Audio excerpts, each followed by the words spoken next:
You bought an 85-inch TV. You measured the wall. The numbers checked out. You watched the price drop below $1,000 at Costco and thought, this is it. This is the moment. 6 months later, you're sitting 7 feet away from a screen that takes up your entire field of vision. Your neck hurts from turning to catch the edges. Your living room looks like a sports bar. And every time you watch cable news or a network sitcom, the image looks weirdly soft, almost like you're watching it through a screen door. Nobody warned you, not the salesperson. Not the review that called it a stunning value. Not the YouTube channel that said bigger is always better. Here's what they didn't tell you. Buying a giant TV isn't just a screen purchase. It's a commitment to your room, to your content, to a stack of hidden costs that don't show up in the sticker price. And for millions of buyers right now, that commitment is not going the way they expected. Rtax.com recommends a minimum viewing distance of 10 feet for a 75-inch TV and 12 feet for an 85 inches. The average American living room couch sits about 8 to 9 feet from the TV wall. That gap between what the math requires and what your room actually offers, that's where the regret lives. Let's talk about what's actually happening and what you should know before you buy. Problem 1, your room isn't big enough, and nobody told you that at checkout. Here's the first thing that surprises people. TV size is measured diagonally, not by width. An 85-inch TV is just over 6 feet wide. 6 feet. That's wider than a standard doorway, wider than most couches, wider than the section of wall between the average pair of living room windows. The physics of watching TV are simple. The screen needs to fill roughly 30 to 40 degrees of your horizontal field of view for a comfortable experience. At 30 degrees, you're watching. At 40 degrees, you're immersed. Beyond 40 degrees, and this is where a lot of giant TV buyers end up, you're not watching TV anymore. You're sitting in the front row of a movie theater, except the movie never ends and you can't move your seat back. Our teens ran the numbers. For a 75-inch 4K TV, ideal viewing range is 6 to 10 feet. For an 85-inch, it's 7 to 12 feet.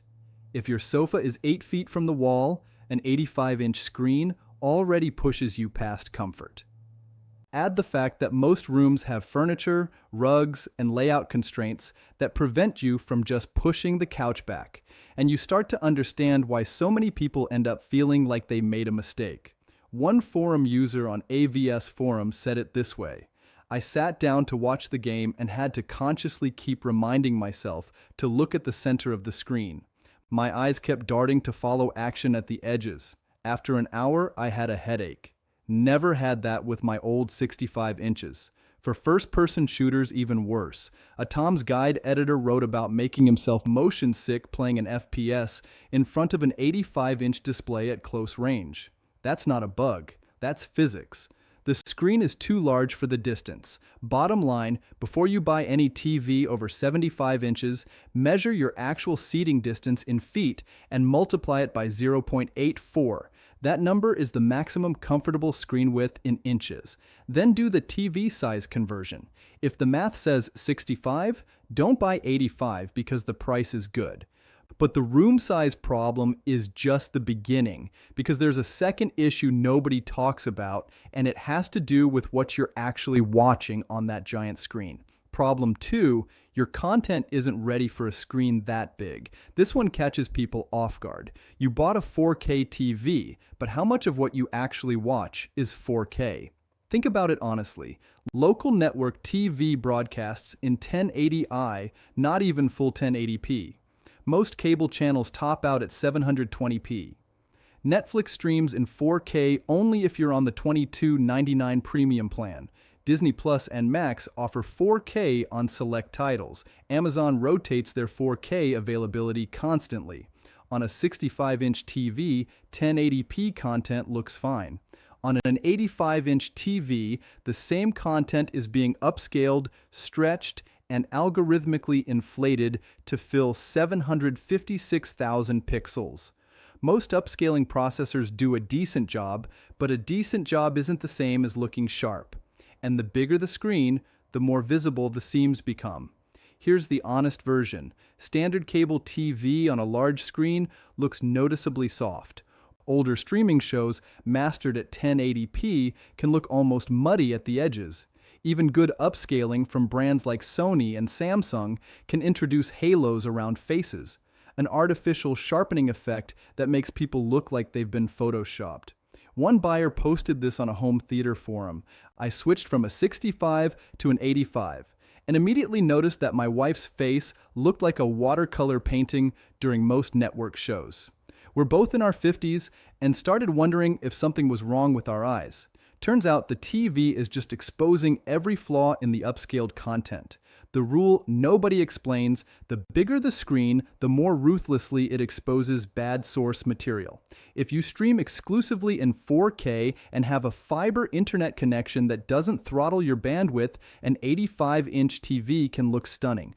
But if you watch sports on cable, reruns on Peacock, or anything that broadcast in the 2000s, you're going to spend a lot of time looking at a screen that looks worse than your old TV did."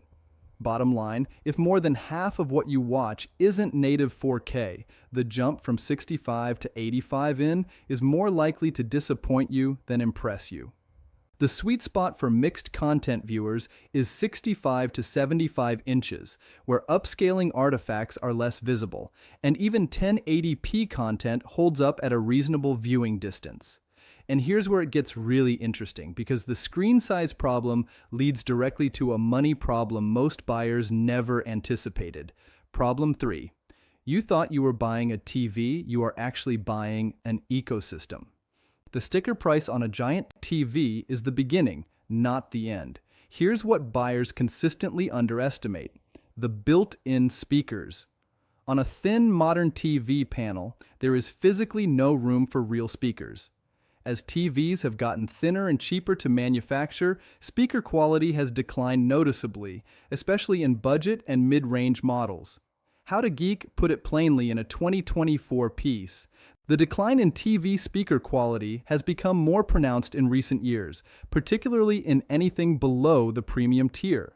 You paid $999 for a screen that sounds like a laptop, so now you need a soundbar, a decent one, a Samsung HWQ600C or a Sony HTA3000 adds another $300 to $500 to your tab.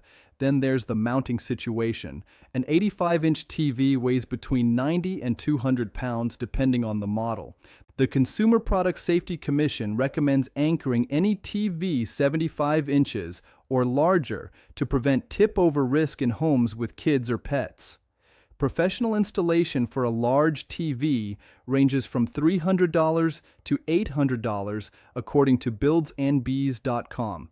And that's before you add wire concealment, which can add another $150 to $300. Then your existing entertainment console probably doesn't fit it. An 85-inch TV requires a stand that's at least 72 inches wide. Most people's existing media consoles top out at 60, so now you're shopping for furniture. Add it up. $9.99 TV, $400 soundbar, $500 professional installation with wire concealment, $400 new TV stand. You just spent $2,300 on a TV that was advertised as under $1,000. One buyer on Reddit described it this way: "I bought the 85-inch Samsung at Costco during a Black Friday sale. I thought I was getting a deal. By the time I paid for the mount, the installer, the soundbar, and a new media console because the old one was too small, I had spent more than double what the TV cost. I would have been better off buying a 65-inch OLED." Bottom line, when you're comparing a $99,985 in budget TV to a $1,500 65-inch OLED, don't compare sticker prices. Compare total cost of ownership. The 65-inch OLED will often cost you less once you factor in the ecosystem, and it will look dramatically better on all content, regardless of resolution. But wait, there's another problem that happens before you even get the thing home. Problem 4, getting a giant TV home is its own obstacle course. This is the part nobody thinks about until it's too late. An 85-inch TV box measures roughly 7 feet long and 4 feet wide that does not fit in a minivan. Rika at Yahoo tested this personally when reviewing the 85-inch Heinz U7H. He had a Chrysler Pacifica, a full-size minivan. Every seat down, driver's seat shoved forward. The rear gate still wouldn't close. He had to tie it with twine for the drive home. You need a full-size pickup truck, a cargo van, or professional delivery, which costs extra and introduces its own risks. Amazon delivery horror stories for large TVs have become almost a genre. In October 2024, an Australian Reddit user in r/4KTV posted a detailed warning after ordering an 85-inch Sony TV. The replacement unit Amazon sent was left leaning against the buyer's vehicle outdoors, carried by a single delivery person despite the package being marked for team delivery. The second TV also arrived with a damaged screen. Amazon's customer service was reportedly not helpful. BGR covered the trend in January 2026, noting that Amazon's shipping partners are gaining a reputation for mishandling large package deliveries, and that the frequency of complaints is staggering. The danger window is tight. Most retailers give you 15 days to return a TV. If you order online, schedule professional installation, and the installer can't come for 2 weeks, which is common during busy seasons, you may not open the box before your return window closes. One buyer on AVS forum described ordering an 85-inch Heinz, waiting for installers due to a renovation, and not opening the box until after the return period had expired. He got lucky. Many don't. Bottom line, if you're buying an 85-inch TV, pay for white glove delivery and in-home setup. Even if it costs $150 to $200 extra, open the box and test the TV the day it arrives. Do not wait. The return window is short and the screens are fragile. And now, here's the thing that surprises people most, because you might think the solution to all of this is simply to buy a projector instead. But that's a different set of problems entirely. Problem 5. The projector math doesn't always work out either, but there's one scenario where it absolutely does. Here's what the projector people get right. At the equivalent image size, a good short-throw projector can cost significantly less than a giant TV and produce a larger image. A 100-inch projection screen costs a fraction of a 100-inch TV. But here's what they don't tell you in the projector ads. Projectors require a dark room, not dim, dark. A 2000 LU projector in a room with afternoon sunlight coming through the windows produces a washed-out image that looks nothing like the showroom demo. Most living rooms are not dark rooms. Most families don't want to watch TV in a blackout environment. Projectors also require a blank wall or a dedicated screen. They need acoustic treatment if you care about the sound. They have bulb lifespans, typically 3,000 to 5,000 hours for lamp-based models, which sounds like a lot until you start calculating it at 3 or 4 hours of daily use. And laser projectors that avoid the bulb replacement issue start at $1,500 and go up from there. The scenario where a projector beats a giant TV is narrow but real. Dedicated home theater room, controlled lighting, permanent installation. Viewer who prioritizes screen size over picture brightness. If that's you, a short-throw 4K laser projector with a 100-inch screen is a legitimate alternative and often a better value above 90 inches. For everyone else watching in a normal living room, a 65 to 75-inch TV will outperform a projector in actual daily use. Bottom line, don't buy a projector because you're scared of the price of a big TV. And don't buy a giant TV because you think bigger always means better. Match the technology to the actual room you have, not the home theater you imagine having. So, what should you actually buy in 2026? Let's make this simple. If your seating distance is under 9 feet, don't go above 65 inches. The math doesn't support it. You'll see every upscaling flaw and your eyes will fatigue faster than you expect. If your seating distance is 9 to 11 feet, 65 to 75 inches is your range. The 75 inches is the sweet spot for this distance. With 4K content, you'll get immersion without neck strain. If your seating distance is 12 feet or more, an 85-inch TV becomes justifiable. But factor in the total cost before you compare it against smaller premium options. At any budget, consider this. A 65-inch OLED at $1,200 to $1,150 will deliver a better picture than an 85-inch budget LCD in every measurable category: contrast, black levels, color accuracy, motion handling. The LG C5 and the Samsung S90F are both strong picks in this range. The picture quality difference between a mid-range 85-inch and a premium 65-inch OLED is not subtle, it is stark. Ardings has measured it extensively. The OLED wins on contrast, detail and shadows, and color accuracy on every test. The biggest mistake people make right now, they compare screen sizes without comparing picture quality, and they forget to add up the total cost of the ecosystem. Here are the top discoveries from this video. 1. Your room almost certainly requires less TV than you think. Measure the distance, do the math, then size down by one step from what your gut says. You'll live with more comfort and less regret. 2. The content you watch matters as much as the TV you buy. If you're not watching native 4K most of the time, that giant screen is working against you, not for you. 3. The sticker price is only half the story. Installation, soundbar, furniture, and delivery logistics can easily double your real cost on a large TV.